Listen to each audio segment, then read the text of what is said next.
est-ce que c'est mais bien sûr ñu ñëw toog ñu waxtaan ak ñoom kenn ku ci ne ñu wax la lu suñu mbëbët nga andi sa staff say généraux wala say directeurs ñoo ñu jël ay décisions fermes et non plus un protocole d'accord boo xam ne on va le ranger dans les tiroirs comme d'habitude. Très bien alors ma ñëw ci Omar Faye peut-être laata may ñëw ci sëñ Saliou ak Thiat on y va kon xam nga ñëw ci Thiat d'abord parce que li mu wax c'est important quoi. oui c'est très important. très important c'est que Serigne a dit ñu ñëwaat ci moom joxaat ko beneen temps de parole alors Thiat par rapport ak li tukkee peut-être ci rencontre bi bonne appréciation nga si def est-ce que dal na sa xel cette sortie du ministre ak ñi jot a génn mu di Pala Meng ak Innocence Ntap Ndiaye. Bon d'abord dama bëggoon tuuti rek rafraîchir la mémoire de ma sister xam naa rafraîchir la mémoire moom bonul daal wala su fekkente ne mun na tout de suite Macky Sall mu wax ko man may kan wala man fan laa bokk. Pour rappel deux étapes rek laa la ci wax mooy ñun ñooy ñi nga xamante ne bi affaire yi tàngee moom ci ñun la ñëwoon ñaan ñu wàllu daal nañu dimbali leen ma pour élection yi. te xëy na bu ñu amoon attitude boobu noonu poste yi mu joxe ñu bëri xëy na yi mu jox ay ñoom Mansour yooyu peut-être bu ñu ko nangoon ñu ñoo fay toog tey. élection 2011 et 2012. ça c'était juste pour rappel quoi. benn affaire bi ma bëgg a wax Mansour nee na déggoon nañ ci ay points yu bëri mais benn point kese la nangoo wax mooy mbirum bii yeneen points yi yan la nañu ko wax. quand tu dis déggoon nañ ci points yu bëri yan point la pourquoi benn rek ngeen ci nangoo wax benn ngeen ci wane décret bii nii ma gis nii. comme yeneen ni décret yi rek après da ngay gis maire yi ñoo koy laxasee caaf parce que amul njëriñ ci dëkk bi chaque fois signé dégg nga fi décret bu ne mais rien en ci application bi ci mujj mooy bi gën a sonal askanu Sénégal mooy mbirum luyaas décret génn na ci mise en œuvre loi fu mu ci toll loi sax génn na ci tey la Sénégalais yi gën a sonn ci mbirum luyaas donc très rapide ci génn bi signé mais rien du tout ci exécution parce que taxul ñu jóg ce que j'ai entendu tout de suite c'est un manque de respect parce que tu peux pas dire hier que bu ngeen buggee ngeen grève bu ngeen buggee ngeen nangam après tey nga ñëwaat taxaw ne déggoon nañ ci cadre vraiment kontaan kërëb quand 14 syndicats le secteur du transport aujourd'hui li fa nekk ci ay Sénégalais ëpp na 4000 ou 5000 personnes quand ils ont décidé de faire leur grève ça paralyse tout un pays dans son entier waxuma la économiquement mais ñàngum xale yi paj mi leneen ak leneen ngeen ne yéen vous les ministres amu leen jot pour ñëw saafara coono boobu nga xam ne mooy jafe-jafe sénégalais bi gën a tagga tembe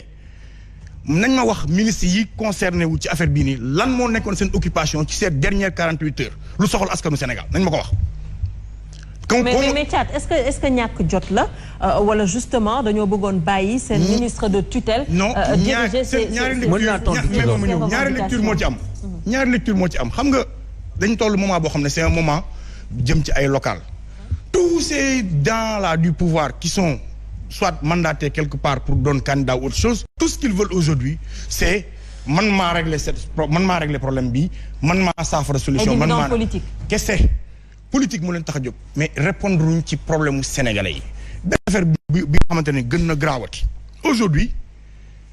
il y a des gens qui sont sortis pour dire déggoon nañ ci ko moo doole bi levé nañ ko mais c'est un manque de respect c'est un manque de respect total alors que yow point yi ëppal solo sax sénégalais yi yow waxu leen ci jëlu leen ci ay solution kon li ma mën a wax ba wax ko mooy ne man sama yéene mooy grève bi jeex sama sàkku mooy grève bi jeex parce que même bu fekkente ne Modou Ndiaye dafa am oto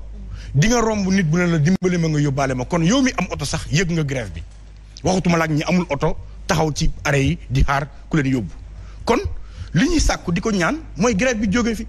mais na fi jógee parce que dañoo solutionné wala dañoo apporter ay réponses yu claires ci seen ay revendications su ngeen ko deful di ngeen grévaat dans 3 mois xëy na foofu dina gën a méttiwaat moi je vous dis ngeen lever mot d'ordre mooy li may sàkku man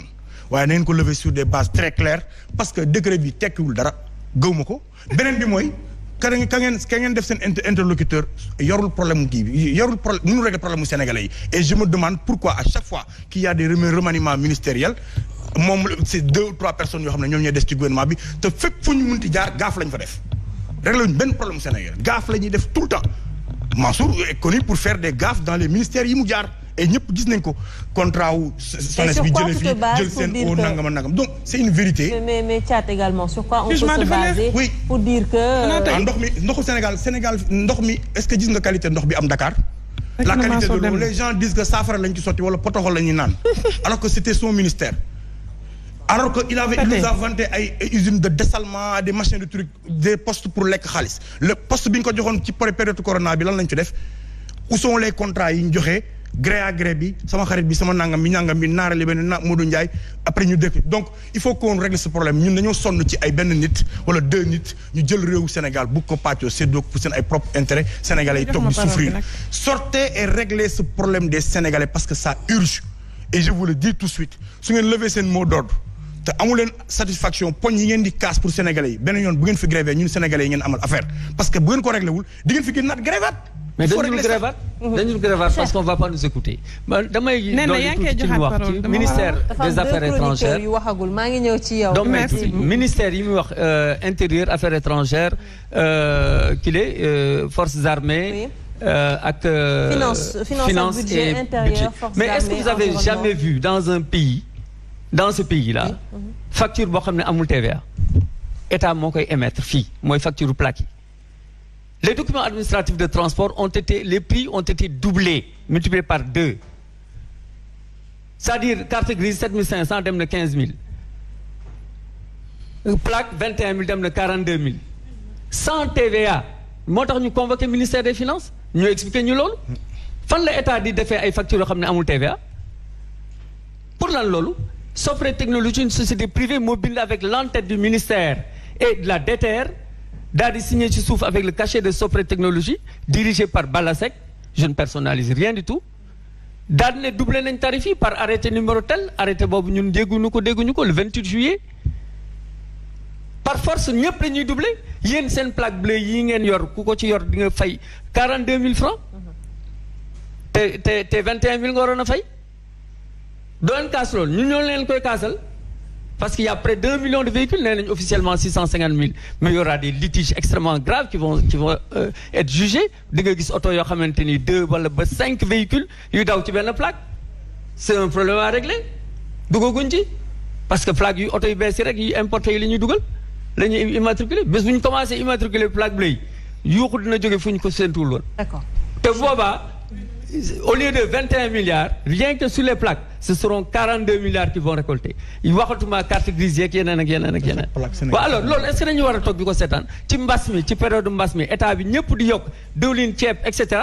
Ñun état bi dañuy yokal suñu plaque di ko doubler. Loolu lañu war tok di ko sétan. Tracasserie policière fépp la ba ci concessionnaire état bi sax dañ leen di jappalé ci loolu. Bo maraîcher gi ni hein? Maraudage da ngay yor sa taxi war a génn ci région bi ñu ne la déet